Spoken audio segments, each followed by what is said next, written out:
हाँ तो साथियों, स्वागत है आपका श्री टेगोरी हमारे ग्रुप के अंदर। हम सौभाग्यशाली है कि आप हमसे पढ़ने के लिए हमारे साथ जुड़े हैं। अब हम देखो, हमने 2 चैप्टर कर लिए थे और तीसरा जो चैप्टर है इलेक्ट्रीशियन फर्स्ट ईयर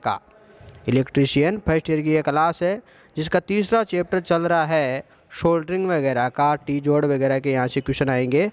तो इसका पहला जो क्वेश्चन है वो पहला क्वेश्चन है कि 32 एम्पियर रेटेड केबल की धारा वहन क्षमता क्या है यदि यह रिवायरेबल फ्यूज द्वारा संरक्षित है। Right answer C 26 ampere. अब देखो, हम नेक्स्ट क्वेश्चन की ओर जा रहे हैं। देखो, ये क्वेश्चन आपके एग्ज़ाम है बैक वालों के, तो ये 25 तारीखों से आपके एग्ज़ाम है। तो ये क्वेश्चन आप कैसे भी याद करो, आपको याद करने हैं, चाहे आप रटो चाहे कुछ भी करो, ये आप पर निर्भर करता है। दूसरा हमारा क्वेश्चन है कि मानक तार गेज SWG में तार के आकार को मापने के लिए संभावित सीमा क्या है। Right answer D. यानी देखो, SWG जो होता है वो तार मापने का होता है ना। स्टैंडर्ड वायर गेज, SW की फुल फॉर्म भी पूछ लेते कि SWG की फुल फॉर्म बता, तो SWG की फुल फॉर्म होती है स्टैंडर्ड वायर गेज। तो इसके अंदर जो अधिकतम खांचा बना होता है वो होता है 36 नंबर तक। इसमें एक बात देखो ये भी होती है कि सबसे बड़ा इसका जितना बड़ा नंबर होता है तार का व्यास उतना ही क्या होता है, छोटा होता है। हमारा नेक्स्ट क्वेश्चन है 3 नंबर कि इस तार जोड़ का क्या नाम है।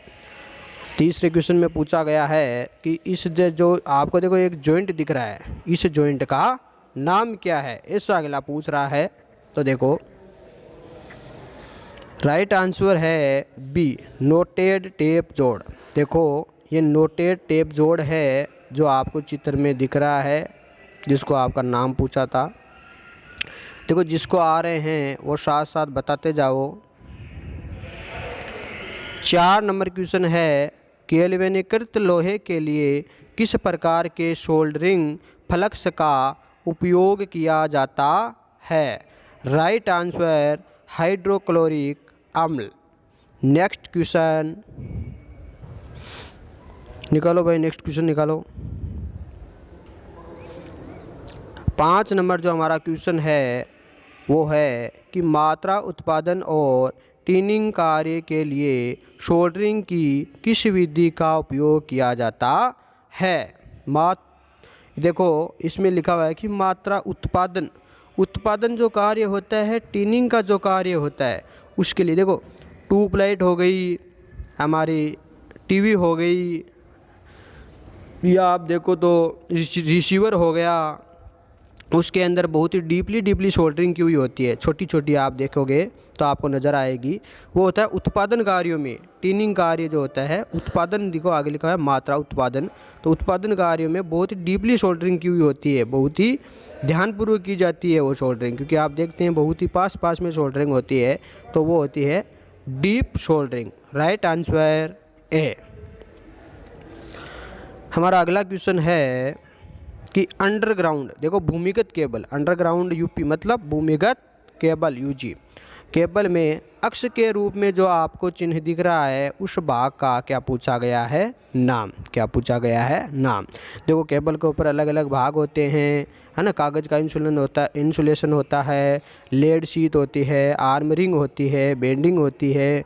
तो आपको क्या दिख रहा है, ये बेंडिंग। Right answer A. देखो, इसका कार्य होता है केबल को जो अंदर से सुरक्षा प्रदान करना, नमी से बचाना, है ना, आघातवर्धन से बचाना, ये इसका काम होता है, कार्य होता है बेंडिंग का।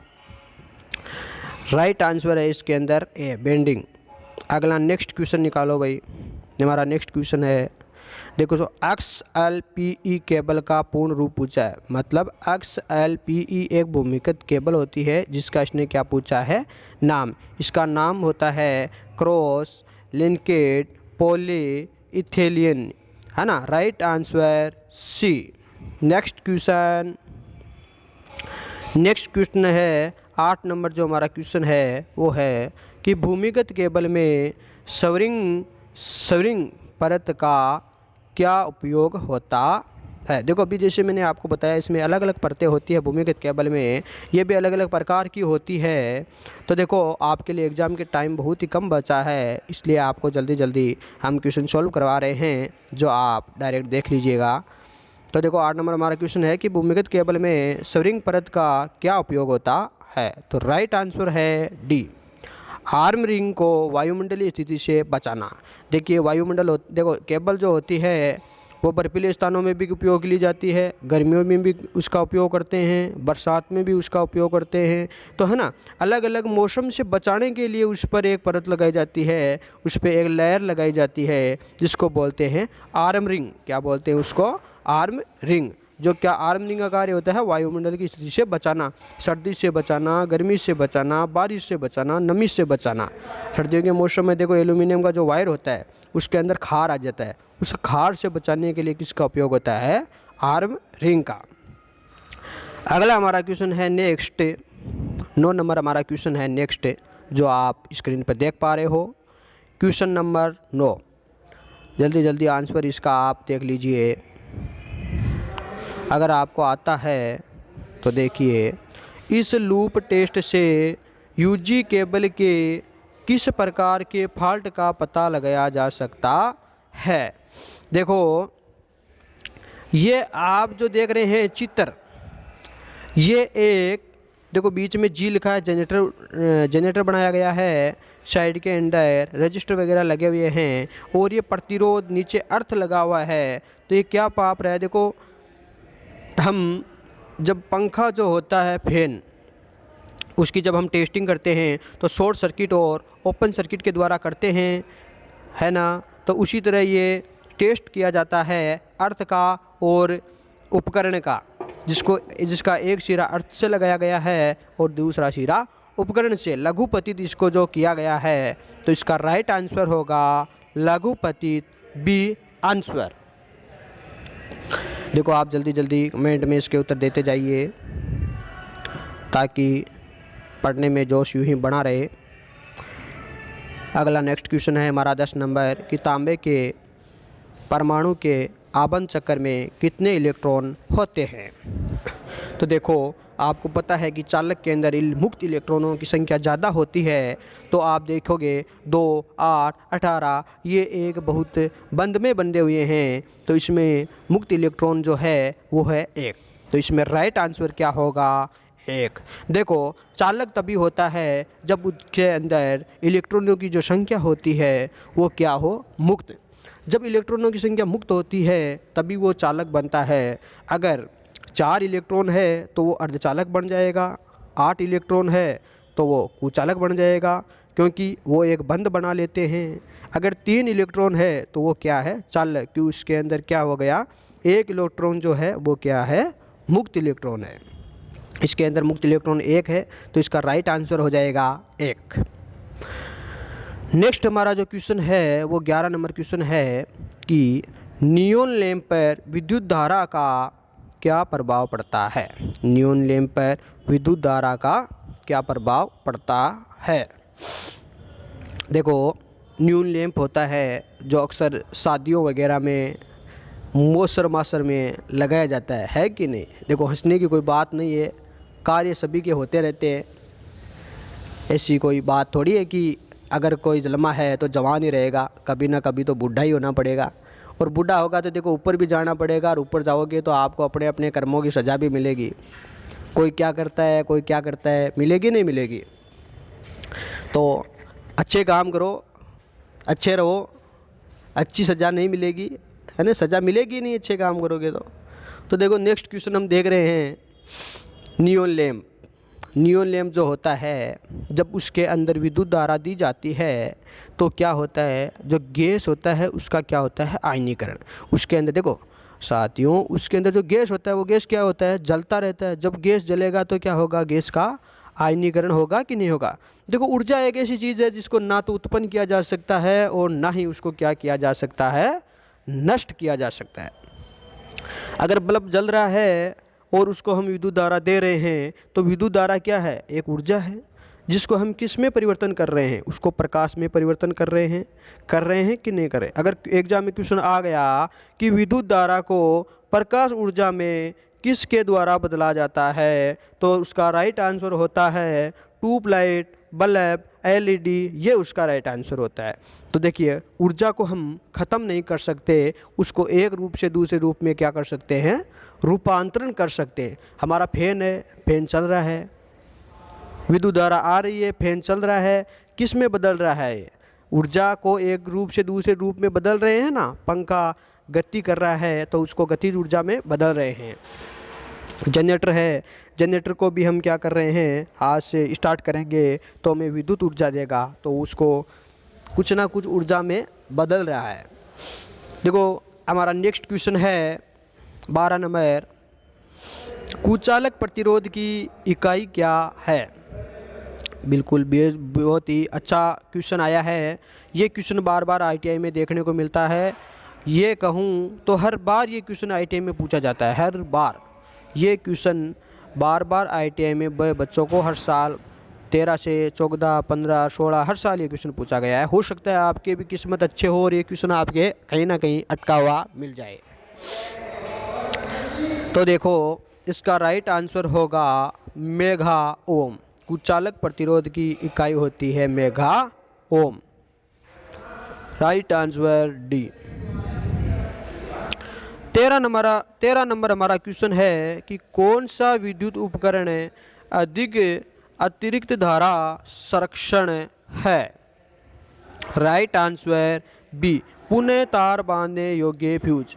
देखो हर घर में फ्यूज लगे होते हैं। अगर आप गांव से हो तो आपके कोठरी होगी, है ना, जो कोठरी होती है कुएं के पास, उसके अंदर आपको फ्यूज कहीं ना कहीं मिल जाएंगे।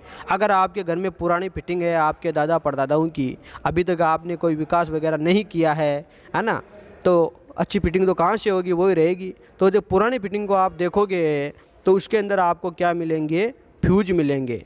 वो फ्यूज क्या काम करते हैं, अतिरिक्त जब धारा आती है, जैसे फ्यूज आपने लगाया है 240 वाट का और धारा आ रही है 400 वाट की, तो क्या होगा, 400 वाट की धारा आते ही फ्यूज उड़ जाएगा, टूट जाएगा। वो होता है पुनः तार बांधने योग्य फ्यूज। देखो हर वायरिंग के अंदर, हर फिटिंग के अंदर आपको घर में फ्यूज लगाना बिल्कुल चाहिए। देखो मिनिएचर सर्किट MCB का आजकल हम उपयोग करते हैं क्योंकि मॉडल हो चुके हैं, डिजिटल हो गया है इंडिया। तो डिजिटल के साथ व्यवस्थाएं बदल जाती है, आदमी का आचरण बदल जाता है, चलने फिरने की स्थिति बदल जाती है। तो देखो फ्यूज का इस्तेमाल जो है, या किट स्विच किट जो फ्यूज होता है उसका हम घरों में लगभग, देखो पुरानी फिटिंग में आपको इसका मिल जाएगा। ये लगाना भी चाहिए क्योंकि अगर नहीं लगाओगे तो देखो वही बात है कि विद्युत किसी की सगी तो है नहीं, कब लपेटा में ले ले पता नहीं। ये लगाने से ये फ़ायदा है कि अधिक एम्पियर की जब धारा आएगी तो फ्यूज उड़ जाएगा और आपकी चक्की, आपका कूलर, आपका फ्रिज शेप रह जाएगा। MCB एक इलेक्ट्रॉनिक उपकरण है जिस पर विश्वास तो कर सकते हैं, लेकिन उतना विश्वास उस पर हम नहीं कर सकते। हमारा नेक्स्ट क्वेश्चन है 14 नंबर हमारा क्वेश्चन है, और 14 नंबर क्वेश्चन है कि ओवरहेड लाइनों में कंडक्टर की लंबाई बढ़ाने के लिए किस प्रकार के जोड़ का उपयोग किया जाता है। देखो ओवरहेड लाइनों में, ओवरहेड लाइन कौन सी होती है, ये होती है विस्तार लाइनें। देखो आपके खेत से जा रही होगी, आप ज़रा पीछे मुड़ के या साइड में होके देखिएगा कि 11,000 की आपको लाइन जाती हुई दिखेगी। अगर 11,000 की नहीं दिख रही है तो थोड़ा दूर देखिएगा, आपको 31,000 की लाइन ज़रूर दिखेगी। अगर फिर भी आपको नहीं दिख रही है तो घबराने की ज़रूरत नहीं है, कहीं ना कहीं आपको एक दिन ज़रूर दिख जाएगी, ऐसी मेरे को उम्मीद है। अगर आपको ये क्वेश्चन याद रहेगा तो वो होती है ओवरहेड लाइनें। तो इसमें पूछा गया है कि ओवरहेड लाइनों में कंडक्टर की जो लंबाई होती है उनको बढ़ाने के लिए, यानी हम तार विस्तार लाइन में तार लगा रहे हैं और खंभे से पहले हमारा तार जो है वो ख़त्म हो जाता है, फिर हमें कौन सा जॉइंट लगाना ज़रूरी है, ये हमसे पूछ रहे हैं। तो उस समय लगाते हैं वेस्टर्न यूनियन जोड़। कौन सा लगाते हैं, वेस्टर्न यूनियन जोड़। अब देखिए वेस्टर्न यूनियन जोड़ आपके प्रैक्टिकल में भी आया हुआ होगा, अगर आपको थोड़ा ज्ञान होगा तो। वेस्ट यूनियन जो जोड़ होता है उसकी बनाने की सिंपल विधि होती है एक। अब हम नेक्स्ट क्वेश्चन की ओर चल जा रहे हैं। देखो अगर आपके क्वेश्चन आ रहे हैं तो आपको बहुत अच्छी बात है, मेरे को पता चल रहा है किसको आ रहा है किसको नहीं आ रहा है, साफ साफ दिख रहा है ना, किसी से छिपी हुई बात तो है नहीं। पढ़ोगे आपके फ़ायदा है, नहीं पढ़ोगे तो क्या जाता है ना। देखो 15 नंबर क्वेश्चन में हम पहुंच चुके हैं और पहुंचते ही हमारे लिए देखो चाय आ गई है गर्मा गर्म। तो अब चाय की चुस्की के साथ शुरुआत करते हैं 15 नंबर का क्वेश्चन। आप भी चाय वगैरह, देखो कल मैंने कहा था ना कि चाय वगैरह डोज वगैरह साथ में लेकर ही बैठना है, बार बार उठ के कहीं नहीं जाना है। चाय वगैरह लेके साथ में बैठा करो, डोज वगैरह अपना होता है ऐसा, बच्चे हो तो। देखो बेटा 15 नंबर क्वेश्चन है कि एल्यूमिनियम चालकों को सोल्डर करने के लिए किस प्रकार के सोल्डरिंग फ्लक्स का प्रयोग किया जाता है। एल्यूमिनियम के जो तार होते हैं उनको सोल्डरिंग करने के लिए किस प्रकार की सोल्डरिंग फ्लक्स का उपयोग किया जाता है ना। अगर आप तांबे के सोल्डरिंग कर रहे हो तो उसके लिए अलग सोल्डरिंग फ्लक्स की आवश्यकता होती है, एल्यूमिनियम के कर रहे हो तो उसके लिए अलग फ्लक्स की आवश्यकता होती है। जो वायर होता है जिसको हम पिघला के सोल्डरिंग करते हैं उस वायर को क्या बोलते हैं बेटा, फ्लक्स। वो फ्लक्स जो है वो कैसा होता है, किसका बना होता है, तो इसका राइट आंसर होगा बी, केरल लाइट। किसका होता है, केरल लाइट। अगला क्वेश्चन है हमारा नेक्स्ट 16 नंबर क्वेश्चन है कि केबल बिछाने की कौन सी विधि संकीर्ण क्षेत्रों हेतु उपयुक्त है। देखो केबल बिछाने की, यानी देखो शहर होते हैं जैसे कुचामणी हो गया हमारा, जयपुर हो गया, दिल्ली हो गया, मुंबई हो गया, वहाँ पर जब हम क्या करेंगे कि धारा लेंगे, विद्युत धारा लेंगे या केबल बिछाएंगे तो देखो वहाँ पर इतनी आबादी होती है कि उतनी ऊंची ऊंची बिल्डिंगें होती है, तो वहाँ पर हमारे गाँवों की तरह खंबे लगाकर केबल लगाना या तार लगाना संभव नहीं रहता है। तो उस समय वहाँ पे क्या होता है, एक गड्ढा किया जाता है और वहाँ पर क्या डाल दी जाती है, केबल, है कि नहीं। तो वहाँ पर जो केबल बिछाई जाती है तो वो केबल किसके द्वारा बिछाई जाती है। देखो अंडरग्राउंड जो पाइप लगाते हैं ना, अंडरग्राउंड वाली फिटिंग, तो उसमें एक हम पाइप काम में लेते हैं कि नहीं लेते हैं। तो उस तरह का एक छोटा पाइप होता है जिसमें वो केबल क्या रहती है, फिट होती है, और जिसको बोलते हैं duct pipe. Right answer B. देखो गांव से हो पता है कि आपकी जो लाइट आ रही है वो खंभों के द्वारा आ रही है, ज़मीन में केबल बिछा के नहीं आ रही होगी। लेकिन जब आप शहर की ओर प्रस्थान करोगे तो घनी आबादी के अंदर आपको देखने को मिलेगा कि जिस आप गैस चूल्हे पर रोटी बना रहे हो वहाँ पर वो गैस भी किसके द्वारा आ रही है बेटा, पाइप के द्वारा आती है। हर घर से अलग पाइप निकलती है, वो डायरेक्ट किसके द्वारा आती है, पाइप के द्वारा। अगला हमारा नेक्स्ट क्वेश्चन है 17 नंबर क्वेश्चन है हमारा। देखो 17 नंबर क्वेश्चन है कि भूमिगत केबलों में कौन सा भाग धात्विक कवच को क्षरण से बचाता है। क्षरण का मतलब होता है बेटा काट होता है ना, काट। देखो थोड़ी चाय पी लेते हैं।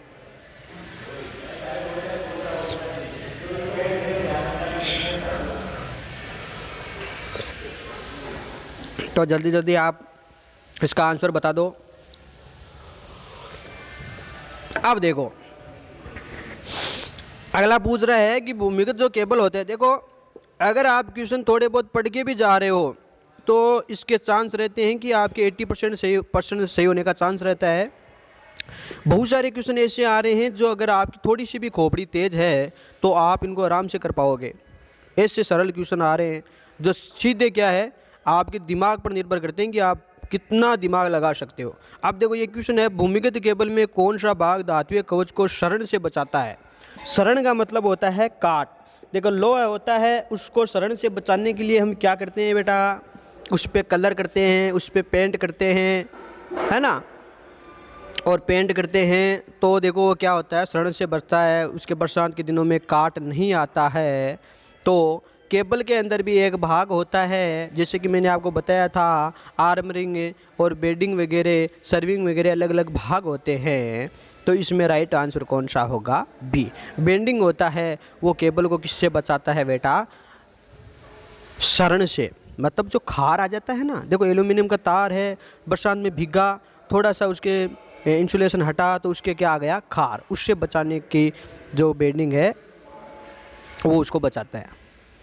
हमारा नेक्स्ट क्वेश्चन है बच्चों कि केबल के पीवीसी कुचालक का क्या होगा यदि अत्यधिक धारा लंबे समय तक बहती रहे? देखो बच्चा कि केबल के जो पीवीसी वायर होता है, पीवीसी कुचालक को आप देख रहे हो, हमारा फिटिंग वाला वायर है, पीवीसी वायर इसको बोल देंगे। ये पीवीसी वायर है, पॉली क्लोराइड है ना। तो देखो पीवीसी जो वायर होता है इसके ऊपर आपने देखा होगा इंसुलेशन देखा होगा। अगला पूछ रहा है कि अगर इसके अंदर हमें देनी तो 240 धारा चाहिए और हम इसको दे रहे हैं 575, 800 या जिसको लगा रहे हैं 31,000 से, तो इस वायर को जब हम 31,000 से 11,000 से लगाएंगे तो भाई क्या होगा? कुचालक का जो प्रतिरोध है वो क्या होगा? घटेगा। प्रतिरोध क्या होगा? घटेगा। फिर उस समय ऐसा होगा कि प्रतिरोध खुद पिघलने लग जाएगा और चालकता की तरह काम करने लग जाएगा। गर्म होकर चालक उसका जो इंसुलेशन है वो क्या हो जाएगा? खराब हो जाएगा और किसकी भांति कार्य करेगा? चालक की तरह। क्यों करेगा? क्योंकि उसका प्रतिरोध घट जाएगा। देखो बेटा, चालक जो तार होता है, कंडक्टर जिसको हम बोलते हैं, एक होता है अर्धचालक सेमी कंडक्टर जिसको हम बोलते हैं। चालक को जब हम गर्म करते हैं तो उसका जो प्रतिरोध होता है वो हमेशा ही क्या होता है? बढ़ता है। अगर चालक को आप गर्म करोगे, उसका टेम्परेचर बढ़ाओगे, तो हमेशा ये बात ध्यान रखना कि उसका प्रतिरोध भी क्या होगा? उसका प्रतिरोध होगा, बढ़ जाएगा और चालक किसकी भांति कार्य करने लग जाएगा? अर्धचालक की भांति। और अगर अर्धचालक है या कुचालक है और हम उसका टेम्परेचर बढ़ा रहे हैं, है ना, उसको गर्म कर रहे हैं, तो वो किसकी भांति काम करेगा? उसका प्रतिरोध घटेगा और वो भांति चालक की भांति कार्य करेगा। ये दोनों में क्या होता है? चालक अर्धचालक में उल्टा होता है, कुचालक में भी उल्टा होता है कि जब गर्म करते हैं तो कुचालक चालक की तरह काम करने लग जाता है और चालक को जब गर्म करते हैं तो वो अर्धचालक या कुचालक की तरह काम करने लग जाता है। ये बात आप नोट कर लेना कहीं पे कॉपी वगैरह में। देखो बेटा, 19 नंबर हमारा क्वेश्चन है कि ब्रिटानिया टी जोड़ का क्या उपयोग है? जो हमने टी जोड़ बनाया है लैब के अंदर, ब्रिटानिया टी जोड़, अगला क्या पूछ रहा है? उसका उपयोग हमसे पूछ रहा है। तो देखो क्या उपयोग है भाई? राइट आंसर इसका क्या है? सिरोपरी लाइनों से सेवा जुड़ाव हेतु जोड़ना। देखो एक सीधी लाइन, आप देखो दिमाग में आप एक चित्र बनाइए कि एक सीधी लाइन जा रही है और उससे हमें उसी तार से दूसरी लाइन अपने घर तक लानी है, तो उससे जब हम कनेक्ट दूसरा वायर करके लेके आते हैं तो वो होता है Britannia T joint. Britannia T joint लगता है जिससे क्या होता है? हम घर तक लाइन लेके आते हैं। राइट आंसर होगा इसका डी। देखो बेटा, नेक्स्ट क्वेश्चन है, 20 नंबर हमारा क्वेश्चन है कि इस जोड़ का क्या नाम है? देखो ये जॉइंट है, इसका नाम पूछ रहा है अगला, और यह जॉइंट आपने लैब के अंदर बनाया है तो आपको इसका आंसर आना चाहिए। ये बिल्कुल भी शक नहीं है कि आपको नहीं आना चाहिए। तो आप मेरे को कमेंट करके बताओ कि इसके अंदर आपको आ रहा है या नहीं आ रहा है। हाँ बिल्कुल, इसका राइट आंसर होगा ए, मेरिड जोड़। क्या होगा इसका? मेरिड जोड़। अगला हमारा 21 नंबर क्वेश्चन है कि बेल्टेड भूमिगत केबल में अक्ष से इंगित भाग का क्या नाम है? बता, इसका नाम बताना है जो अक्ष से आपको दिख रहा है नाम। ये होता है बच्चा लेड शीट। देखो ये क्या होती है? लेड शीट होती है। देखो भूमिगत केबल के अंदर परतें होती है, कितनी परतें होती है बेटा?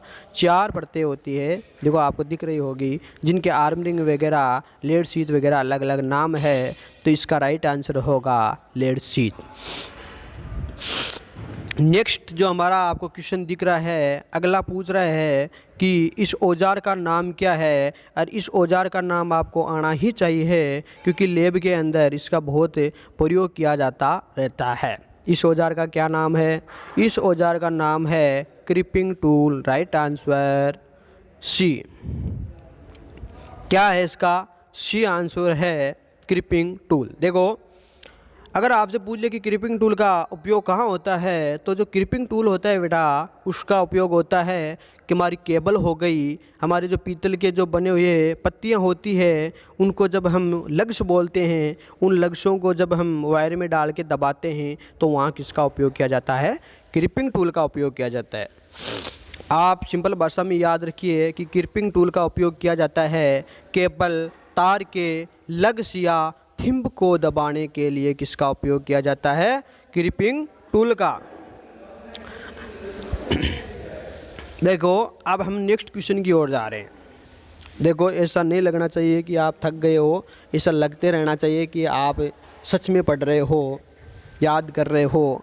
ये जो क्वेश्चन है आपके, ये क्वेश्चन आपके 100% यहीं से आपके क्वेश्चन आने हैं इलेक्ट्रीशियन थ्योरी फर्स्ट ईयर वालों के।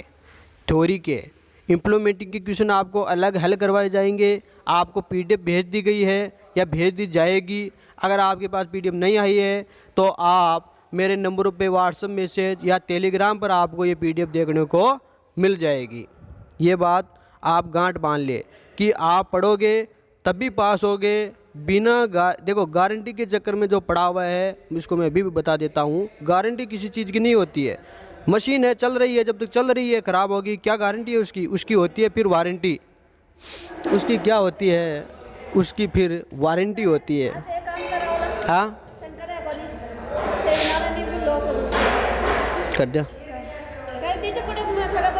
हो कर दिया। तो देखो कितने काम आते रहते हैं। देखो हम भी ऐसे पीरी थोड़े बैठे रहते हैं, है ना। देखो बाजी थी, चाय लेकर आई थी हमारे लिए। तो हम नेक्स्ट क्वेश्चन कर रहे हैं।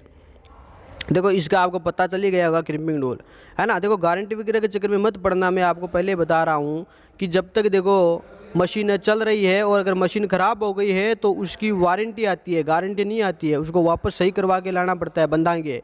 अगर आप लटक जाओगे तो गारंटी फेल हो जाएगी और फिर से बनते फिर रहोगे कहीं ना कहीं, है ना। तो आराम से इनको पढ़ो और आराम से पास होना है आपको। पीडीएफ आपको जो है इलेक्ट्रीशियन की अलग पीडीएफ है फर्स्ट ईयर की, वो पढ़ना है। इम्प्लीमेंटिंग स्किल की अलग पीडीएफ है, ड्राइंग की अलग पीडीएफ है जो आपको बाहर भेज दी जाएगी, है ना। टेलीग्राम पर मिल जाएगी, आपको व्हाट्सएप पे मिल जाएगी। अब देखो हमारा नेक्स्ट क्वेश्चन है 23 नंबर, माइक्रोमीटर का पाठ्यांक क्या है? देखो इसमें माइक्रोमीटर दिया गया है आपको और अगला पूछ रहा है कि इस माइक्रोमीटर का पाठ्यांक होता है वो क्या है? तो इसका राइट आंसर है सी 4.55। देखो कितना दिख रहा है? 4.55। देखो ये आपको दिख रहा होगा 1 2 3 4, है ना। तो 4 यहाँ पे लाइन आई हुई है 4 पे, तो 4 और 5 आ गया है 4.55। देखो इसको निकालने का एक सूत्र होता है जो आपको किताब वगैरह में कहीं से मिल जाएगा। देखो यहाँ पे भी संभव नहीं हो पा रहा है। 24 नंबर हमारा क्वेश्चन है कि वाहनों की बॉडी को सुधार हेतु सोल्डरिंग की कौन सी विधि प्रयोग की जाती है? देखो ये क्वेश्चन आपको बार बार क्लास में बताया गया है कि वाहनों की बॉडी के सुधार हेतु सोल्डरिंग की कौन सी विधि अपनाई जाती है। देखो डीप सोल्डरिंग कहाँ की जाती है? देखो ट्यूबलाइट हो गई, कारखाना हो गया, है ना, उत्पादन क्षेत्र हो गया, सीडी वगैरह, टीवी वगैरह, वहाँ पर जहाँ डीपली सोल्डरिंग होती है वहाँ पर डीप सोल्डरिंग होती है। ज्वाला सोल्डरिंग आपने देखा होगा कि टायर पंचर की दुकान है या वेल्डिंग करने की दुकान आपने देखी होगी, तो वो वेल्डिंग होती है, वो ही ज्वाला के साथ सोल्डरिंग होती है। देखो वेल्डिंग करते हुए देखा है ना, मारवाड़ी में बोले, अपनी देसी भाषा में कहें तो वेल्डिंग जो होती है उसी को ज्वाला आयरन के साथ सोल्डरिंग कहते हैं और ज्वाला के साथ सोल्डरिंग उसी को कहते हैं, है ना। सॉरी, ज्वाला के साथ सोल्डरिंग। ज्वाला के साथ जो सोल्डरिंग होती है, जैसे हम लोहे के सोल्डरिंग कर रहे हैं तो वो लोहे को ही पिघला के लोहे से जोड़ती है, अलग से उसमें कोई मटेरियल इस्तेमाल नहीं किया जाता है। तो इसका राइट आंसर होगा बी। नेक्स्ट क्वेश्चन निकालो भाई। नेक्स्ट क्वेश्चन है कि 16 एम्पियर केबल की धारा क्षमता क्या है यदि यह अधिक अतिरिक्त धारा सुरक्षा द्वारा संरक्षित है। Right answer A 13 ampere. अगला नेक्स्ट क्वेश्चन है बिजली की मात्रा के लिए इकाई क्या है। बिजली की मात्रा के लिए इकाई क्या है। देखो ये क्वेश्चन आप गांठ बांध के रख ले। ये क्वेश्चन कई बार पूछा गया है। ये क्वेश्चन ऐसे भी पूछ सकते हैं कि विद्युत का मात्रक क्या है, करंट का मात्रक क्या है, धारा का मात्रक क्या है। इसमें पूछ लिया है कि बिजली की मात्रा के लिए इकाई क्या है। ये सब की बात एक ही होती है। ये नीमी पेटल की ये नीमी पीडीएफ है, इसलिए जो भाषा है वो नीमी भाषा में दी गई है। बिजली की मात्रा के लिए इकाई क्या है, तो क्या है भाई, कूलाम। देखो अगर आप थोड़ा बहुत भी पढ़ते हैं तो आपको पता होना चाहिए कि विद्युत का मात्रक क्या होता है। क्या होता है भाई विद्युत का मात्रक, कूलाम।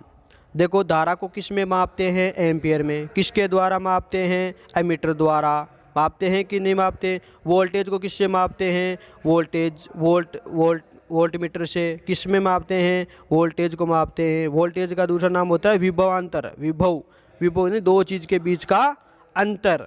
और जो वोल्टेज होता है उसके अंदर आपने देखा होगा कि फेस का और न्यूट्रल का दो वायर दोनों लगते हैं। और जो फेस का तार होता है वो सिंगल सीधा किस में आकर लगता है, एम्पियर में, क्योंकि वो क्या मापता है, एम्पियर। एम्पियर मापते हैं, है नी। एमीटर जो होता है वो धारा को मापता है किस में, एम्पियर में, जिसमें एक वायर लगता है डायरेक्ट आके पेस का और दूसरा वायर निकलता है दूसरे खांचे से जो जाके सीधा लगता है किसमें, लोड में लग जाता है। ये हमारे 26 क्वेश्चन थे और हमारा 27 नंबर क्वेश्चन है सोल्डरिंग विधि का क्या नाम है। देखो सोल्डरिंग, इसमें आपको जो चित्र दिख रहा है ये आपको देखकर बताना है कि ये जो विधि दी गई है इस विधि का नाम क्या है। तो इसमें आपको कंफ्यूजन नहीं होना है, आपको इस चित्र को देखना है और फिर आपको बताना है। देखो ऑप्शन आपके सामने हैं, फिर भी अगर आप नहीं बता पा रहे हो तो आपकी सबसे बड़ी कमज़ोरी आपकी खुद की है, क्योंकि ऑप्शन सामने होकर भी आप इस ऑप्शन को नहीं देख पा रहे हो तो ये आपकी खामी है। आपको देखना है कि नीचे क्या लिखा हुआ है। देखो सोल्डरिंग गन, आपने देखा होगा कि लैब के अंदर एक गन सी आपको दिखाई देगी, या आप मोबाइल की दुकान पे जाओगे तो वहाँ पर मोबाइल वगैरह रिपेयरिंग जब वो करेंगे तो ऐसी गन का वो क्या करते हैं, यूज करते हैं, जिसको क्या बोलते हैं, सोल्डरिंग गन करते हैं। और इसके द्वारा डीपली सोल्डरिंग की जाती है। जैसे कहीं छोटा वायर चिपकाना है, छोटी सोल्डरिंग करनी है, ट्यूबलाइट का कोई वायर टूट गया उसको वापस चिपकाना है, एयरफोन का वायर चिपकाना है, या मोबाइल में किसी मोबाइल की प्लेट में डायोड, ट्रांजिस्टर ये वगैरह अगर चिपकाने हैं तो वहाँ किसका उपयोग किया जाता है, सोल्डरिंग गन का उपयोग किया जाता है, जो प्लग्स के साथ की जाती है। अब हमारा अगला नेक्स्ट क्वेश्चन है 28 नंबर हमारा क्वेश्चन है कि विस्तार लाइनों के लिए कौन सा कंडक्टर का उपयोग होता है। देखो अभी मैंने आपको ऊपर ये बताया था कि विस्तार लाइनें कौन सी होती है। आपकी 11,000 की लाइन है, ये कौन सी है, विस्तार लाइन। ट्रांसफॉर्मर से आपके घर तक जो लाइनें आती हैं वो कौन सी होती है, विस्तार लाइनें होती है ना। उसके अंदर आपने कंडक्टर देखा हुआ होगा, उसके बीच में एक स्टील का बहुत ही कठोर वायर डाला हुआ होता है और उसके चारों ओर लपेटा हुआ होता है एल्यूमिनियम का वायर। जो एल्यूमिनियम का वायर होता है आप उसको गौर से देखोगे तो आपको वो बेर की तरह क्या मिलेगा, गूंथा हुआ मिलेगा, इसलिए उसको क्या बोलते हैं, बेर कंडक्टर्स। तो इसका राइट आंसर होगा सी। देखो वायर जो होता है वो गूंथा हुआ इसलिए होता है ताकि उसमें लचीलापन क्या रहे, अधिक रहे।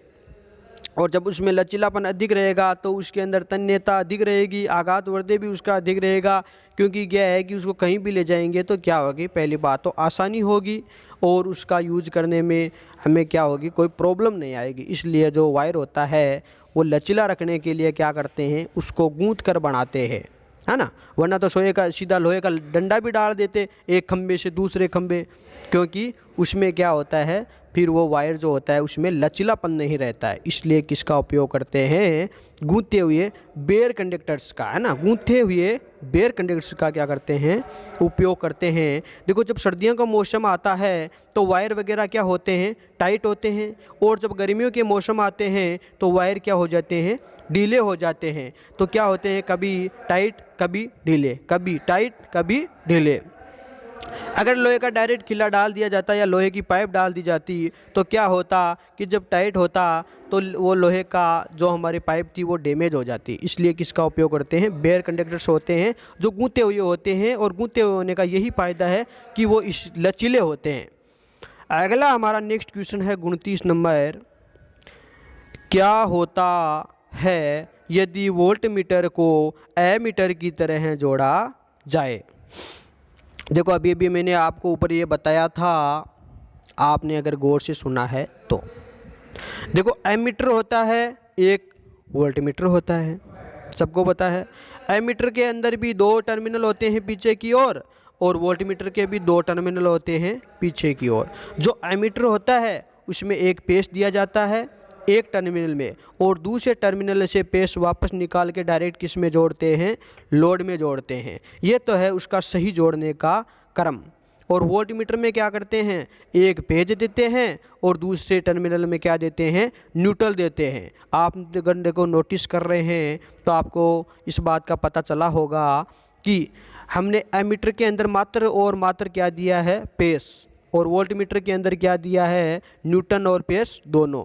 अब ये यह कहना चाहता है कि अगर हम एमीटर को पेस भी दे दें और न्यूट्रल भी दे दें और उसको किस क्रम में जोड़ दें, समांतर में, तो क्या होगा, तो देखो वो जलेगा नहीं, उसका जो पाठ्यांक होगा वो क्या होगा, कम होगा। अगर वो 10 बता रहा है उस जगह वो 5 ही बताएगा, अगर 5 बता रहा है तो उस जगह वो 2 बताएगा, 1 बताएगा, 3 बताएगा, कितना ही बताएगा, लेकिन क्या बताएगा, कम बताएगा, सही तरह से वर्किंग नहीं कर पाएगा। इसीलिए एमीटर को सबसे पहले पेश किसको दिया जाता है, एमीटर को दिया जाता है, ताकि जो धारा आ रही है उस धारा को क्या कर सके, माप सके। और जो वोल्ट मीटर होता है वो क्या मापता है, विभवांतर। जो मोटर चल रही है तो मोटर को चलने में कितना जोर आ रहा है, उस जोर को क्या मापता है, वोल्ट मीटर माप रहा है। कि वो पानी उठा रही है, उसको ज़्यादा सांस तो कौन चढ़िया है कोई नहीं, तो वो सांस कौन मापता है, वोल्ट मीटर। दो चीज़ों का बीच का अंतर, विभवांतर, क्या मापता है, विभव कौन मापता है, वोल्ट मीटर। देखो धारा को कौन मापता है, एमीटर। वोल्टेज को कौन मापता है, वोल्ट मीटर। समझे कि नहीं समझे? अगर नहीं समझे तो आप, मेरी उम्मीद होगी कि अभी भी नहीं समझे हैं, तो समझने में आपको, है ना, बहुत टाइम लगेगा अभी। अब देखो ये हमारे आज के 29 क्वेश्चन थे जो हमने हल किए हैं। अब हमारी नेक्स्ट क्लास कल सेम टाइम पर होगी, तो आप जब क्लास होती है तब रेडी रहा करो, चाय अपने साथ लेके आया करो, पानी अपने साथ लेके आया करो, और अगर डोज वगैरह आपको कुछ लेना है तो वो भी क्या किया करो, साथ देखो लेके आया करो। देखो बच्चे हो, आप नहीं डोज वगैरह लोगे तो क्या हम थोड़े लेंगे फिर, है ना। देखो बच्चे हो, मस्ती करते हो, चलो अच्छी बात है, क्योंकि अभी मस्ती नहीं करोगे तो क्या बुढ़ापे में थोड़ी मस्ती करोगे, है ना। अच्छी बात है, मस्ती करो, है ना, खूब मस्ती करो, खुद तरक्की पर जाओ, लेकिन मस्ती के साथ साथ थोड़ी पढ़ाई भी करो।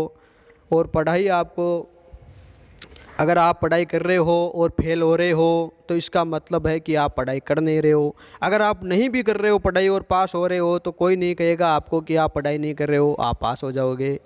और पास होने के लिए देखो आपको पढ़ना पड़ेगा, सीधी सी बात ये है। मैं बार बार कहता हूँ और अभी भी कह रहा हूँ कि पीछे बच्चे जो रह गए थे वो रह गए, अब आपको ये पढ़ के ही पास होना है, किसी की कोई गारंटी के चक्कर में मत पड़ जाना। धन्यवाद, बहुत बहुत धन्यवाद आपका कि आप हमारे साथ जुड़े। ये हमारा नहीं, ये हमारा सौभाग्य है कि आप हमारे साथ जुड़े, है ना। और श्री टेगोरी ग्रुप की ओर से आपको बहुत बहुत थैंक यू, धन्यवाद। हाँ तो साथियों, आप अंत तक टिके रहे, ये बहुत अच्छी बात है, आपको इसका फल भी मिलेगा। आप, मेरी उम्मीद है कि आप अच्छे नंबरों से पास हो जाओगे। तो देखो अब हमारी जो अगली क्लास है वो डीजल की क्लास होगी, जो हमारे महावीर जी सर लेंगे लाइव क्लास, है ना। तो धन्यवाद बहुत बहुत।